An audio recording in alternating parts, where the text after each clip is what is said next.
ভোর রাত্রে যখন সাহরি খাইতে উঠবেন, সাহরি খাওয়ার পর ফজরের আজানের আগে আপনি 10 মিনিট 5 মিনিট একটু আল্লাহর কাছে কেবলামুখী হয়ে হাত তুলে রুমের লাইটটা বন্ধ করে একটু আল্লাহর সাথে কথা বলবেন। মানুষের সাথে বহুত কথা বলছেন, আল্লাহর সাথে একটু কথা বলে দেখেন।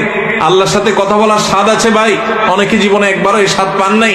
একটু কথা বলে দেখেন। ভোর রাতে সাহরি খেতে উঠলে 10টা মিনিট একটু হাত তুলে কথা বলেন। কিভাবে কথা বলবেন?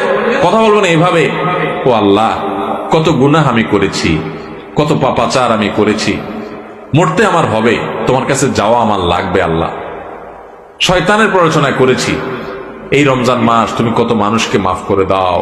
নবী করিম সাল্লাল্লাহু আলাইহি ওয়াসাল্লাম বলেছেন, ওয়ালিল্লাহি উতাকাউ মিনান নার ওয়া যালিকা ফি কুল্লি লাইলা।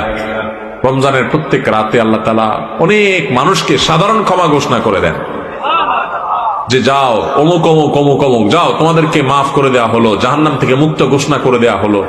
আল্লাহ কত মানুষকে আপনি সাধারণ ক্ষমা করে দিবেন। আল্লাহ আপনার সাধারণ ক্ষমা পাওয়ার জন্য কোনো যোগ্যতার দরকার হয় না, আপনি চাইলে যাকে তাকে মাফ করে দিতে পারেন। দুনিয়ার প্রেসিডেন্ট প্রধানমন্ত্রী চাইলে একটা দেশের যাকে তাকে যা খুশি তা দিয়ে দিতে পারে। তাদের যদি ক্ষমতা, তারা তো মানুষ। আল্লাহ আপনি তো মহান সৃষ্টিকর্তা, আপনি তো চাইলে আমার সব অপরাধগুলো মাফ করে আমাকে ফেরেশতা বানায় ফেলতে পারেন, পারেন না আল্লাহ? তো আল্লাহ আপনি